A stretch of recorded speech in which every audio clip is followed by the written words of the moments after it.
Lorwyn Eclipse pre-release weekend has set the secondary market on fire. Join us for part 2 of this giant-sized 2-part edition of the Magic the Gathering Market Watch. This video is sponsored by Flipside Gaming. Check out flipsidegaming.com for all your gaming needs. Right now, you can pre-order Lorwyn Eclipse products there, Teenage Mutant Ninja Turtles, or find a vast number of other great items on their website. Remember, shipping is free in the US if your order is over $100 or consists only of singles. Just look in the description or comment section below for direct links to their site.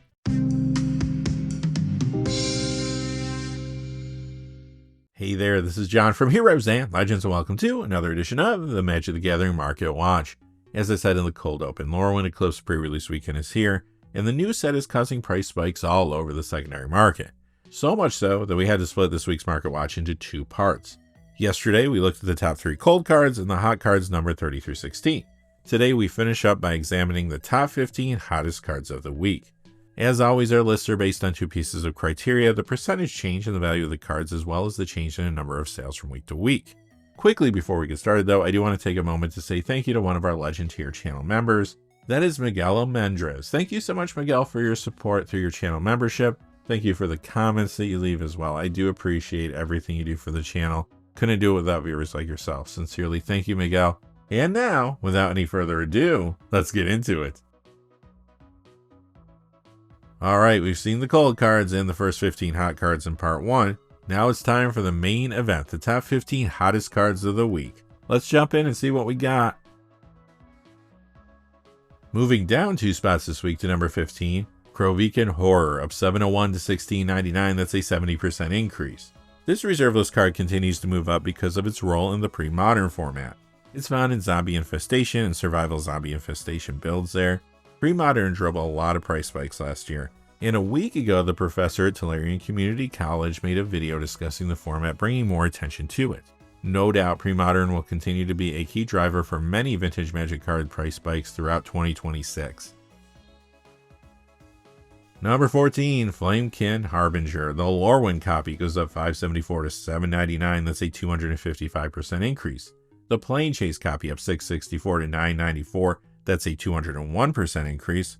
And the Mystery Booster Retail Edition copy, which only comes in foil, is up 738 to 1042, that's a 243% increase. This sees a little commander play in a few builds, like the ones around Animar Soul of Elements, for example.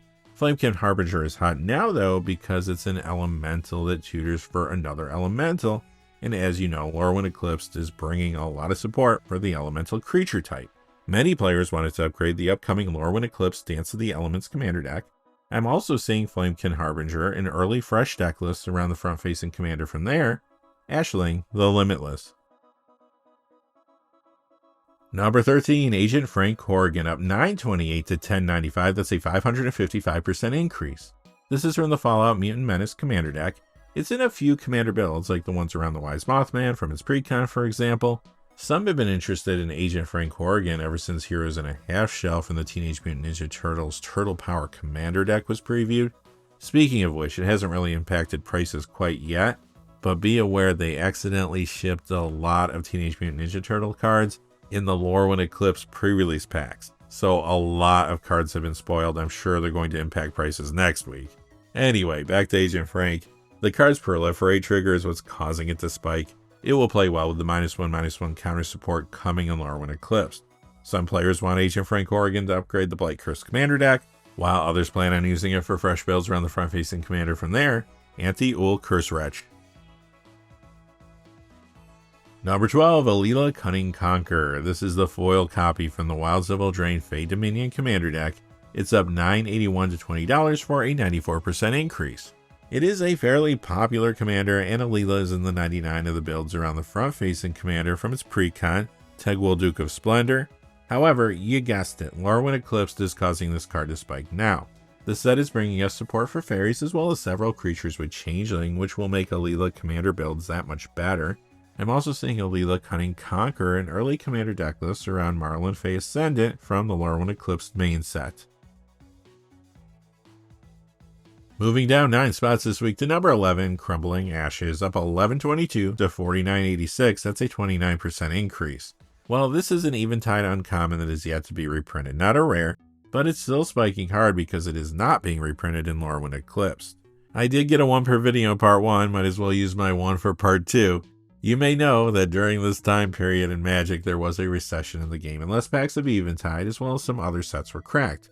Due to the low supply, some of these cards that haven't been reprinted tend to spike when there's some attention on them. So why has this card been hot?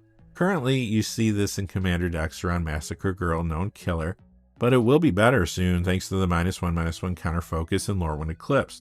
Crumbling Ashes will be solid in Commander builds around High Perfect Moorcamp from the main set, and I'm already seeing a lot of players grabbing it to upgrade the Blight Curse Commander deck. Crumbling Ashes is also appearing in fresh deck lists around Anti-Ul Curse Wretch and the Reaper King No More from there. Number 10 is Obelisk Spider. The Hour of Devastation copy goes up 375 to 443, that's a 552% increase, and the Mystery Booster copy is up 1330 to 1380 for a 2660% increase if you're doing the math at home. Currently, this appears in a few commander builds like the ones around Shalab, Child of Ungoliant for example. Now though, it's spiking for the same reason as the previous card. The -1/-1 counter support from Lorwyn Eclipsed is the key driver here. I've already seen Obelisk Spider in early deck lists around High Perfect Moorcant, and others wanted to upgrade the Blight Curse deck. Plus there are players getting it for fresh builds around a couple cards from there. Again, they are Anti-Ul Curse Wretch and the Reaper King No More. Coming in at number 9, Jeweled Lotus. The Commander Masters copy is up 1353 to 5997, that's a 29% increase. The Commander Legends copy up 1559 to 6238, that's a 33% increase. Of course, this card lost a lot of value a while back when it was banned in Commander. However, some players and speculators have been banking on the possibility that Jeweled Lotus could become unbanned at least for higher power Commander bracket decks in the future. We found out recently that Wizards would give their next Commander update towards the end of February, so spec on this card has ramped up again, and so has the price. There were even several content creators speculating that this will become unbanned when the next update occurs. I guess time will tell. Number 8 is Gravesifter. The Commander 2014 copy from the Guided by Nature deck is up 1099 to 1174. That is a 1465% increase. The Commander Anthology copy is up 1621 to 1699. That is a 2078% increase. This hasn't been seeing much play, but that's about to change with the elemental support coming from Lorwyn Eclipse. This will be particularly good with Ashling the Limitless, either in fresh builds around that card, or as an upgrade to the Dance of the Elements Commander deck. That is why Gravesifter is so hot right now. Number 7 is Powder Keg from Urza's Destiny. It goes up $23.64 to $100.28. That's a 31% increase. This occasionally sees some sideboard play in Legacy. It can appear in mono black mid-range builds, for example, there, but pre-modern has been the key driver recently for this reserve list card's price increases. There, it appears in many sideboards and can be in main decks too. You see it in highly played builds like Mono Blue Stiflenaught, Hydatog, Dimir Psychotog, Welder Tinker, Mono Blue Control, and sometimes Azorius Standstill, as well as Mono Black Midrange. As I mentioned earlier, pre-modern is getting more and more attention, and that's causing the format to spike cards rather frequently now.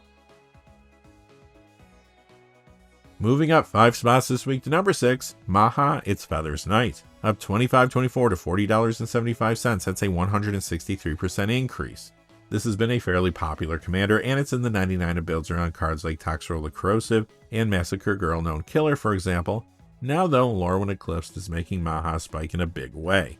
As we've been discussing, not only is the set bringing support for elemental creatures, but there are lots of cards that give -1/-1 counters as well. Giving your opponent's creatures base toughness of 1 will make them very vulnerable to said -1/-1 counters. I have been seeing a lot of players getting this to upgrade the Blight Curse commander deck, while others are putting in fresh builds around Anti-Ul Curse Wretch and the Reaper King No More from there. To a lesser degree, there are some looking to add Maha Its Feathers Night to the Dance of the Elements deck, or others want it for fresh builds around Ashling the Limitless, as well as Massive Mysteries from there. Plus, some have been putting Maha Its Feathers Night in early deck lists around High Perfect Moorcant from the main set. Alright, quickly before we get to our top 5, just a fast reminder, this video is sponsored by Flipside Gaming. Check out flipsidegaming.com for all your gaming needs. Right now, you can pre-order Lorwyn Eclipse products there, as well as Teenage Mutant Ninja Turtles products. Plus, they have a whole lot of other things on their website, Magic related and otherwise. Remember, for orders over $100 or consist only of singles, shipping will be free in the US, and if you're looking for a direct link to their site, just check out the description or comment section below. I do have links posted in both of those places. And now, without any further ado, let's get to the top 5.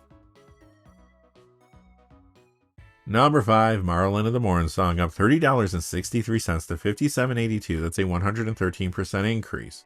This is a Morningtide rare that is yet to be reprinted, but I already used my one per video, so I'll spare you the full explanation. It is still a fairly popular commander, and those decks are about to get better with the inclusion of this card from Lorwyn Eclipse, Morn Song Aria. Another reason that Marlin is spiking, though, is because it's showing up in the 99 of builds around a different card from Lorwyn Eclipse. That's Marlin Fey Ascendant.